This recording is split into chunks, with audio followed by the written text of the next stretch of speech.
আজ করব গোলবাড়ি স্টাইলের কষা মাংস।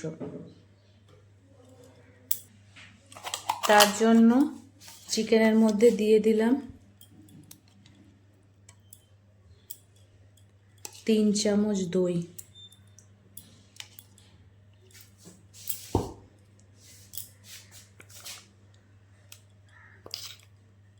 2 চামচ আদা রসুন আর 10-12টা গোলমরিচ পেস্ট,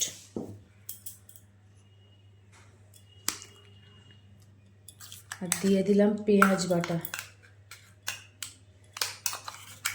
3টে মিডিয়াম সাইজের পেঁয়াজটাকে বেটে নিয়েছি। দিয়ে দেবো ধনে গুঁড়ো,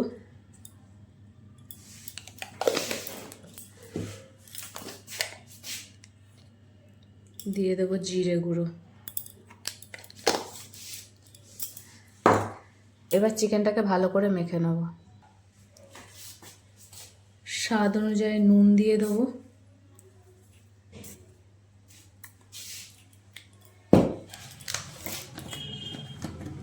দু চামচ মতো সর্ষের তেল দিয়ে দেবো।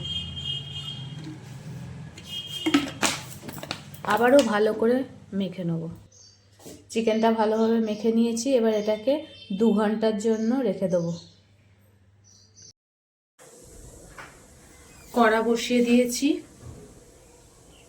এবার তেল দিলাম। এতে তেল একটু বেশি লাগবে। তেল দিলাম, পেঁয়াজ কুচি দিলাম,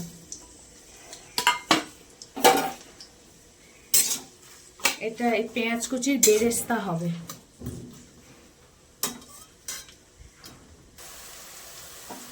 পেঁয়াজ ভাজা হয়ে গেছে, এবার তুলে নেব।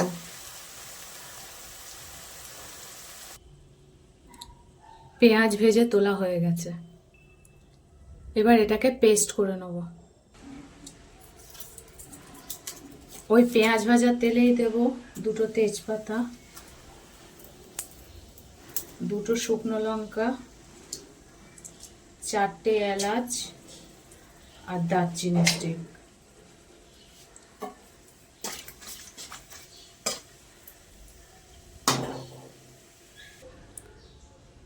ফোড়নগুলো ভাজা হয়ে গেছে, এবার আদা রসুনের পেস্ট দিয়ে দিলাম।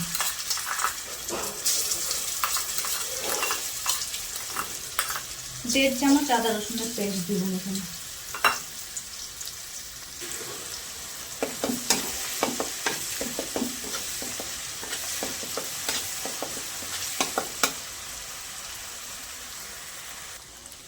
আদা রসুন একটু ভাজা ভাজা হয়ে গেছে,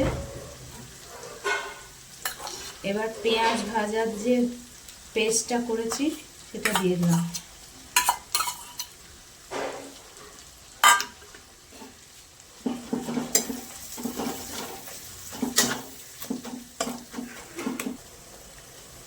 এবার দেব হলুদ, খুব বেশি হলুদ দেবো না, অল্পই দেব। আর দেব কাশ্মীরি লঙ্কার গুঁড়ো।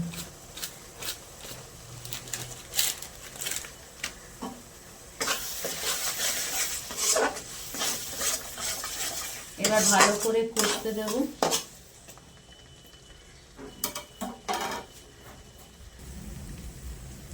মশলা থেকে তেল ছেড়ে দিয়েছে, এবার ম্যারিনেট করা চিকেন, যেটা 2 ঘন্টা ম্যারিনেট করে রেখেছিলাম, দিয়ে দিলাম।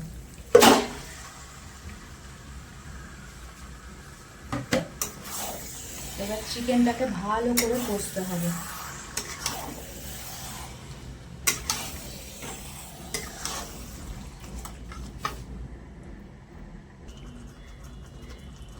একটা কথা বলে রাখি, গোলবাড়ির মাংস তো একটু ঝাল ঝাল হয়, কিন্তু আমরা বেশি ঝাল খাই না, যার জন্য গোলমরিচ গুঁড়োটা আমরা খুব অল্প দিয়েছি, মানে গোটা গোলমরিচ 10-12টাকে গুঁড়ো করে নিয়েছি। যারা ঝাল বেশি খায় তারা বেশি করে গোলমরিচ দিতে পারে। চিকেনটা মিডিয়াম আঁচে চাপা দিয়ে দিয়ে কষতে দেবো।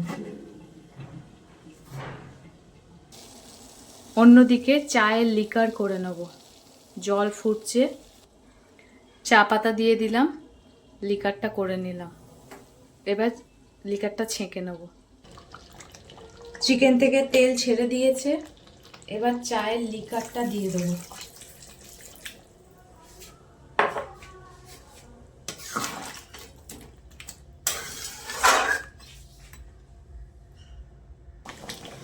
এবার একটু গরম মশলা দিয়ে দেবো।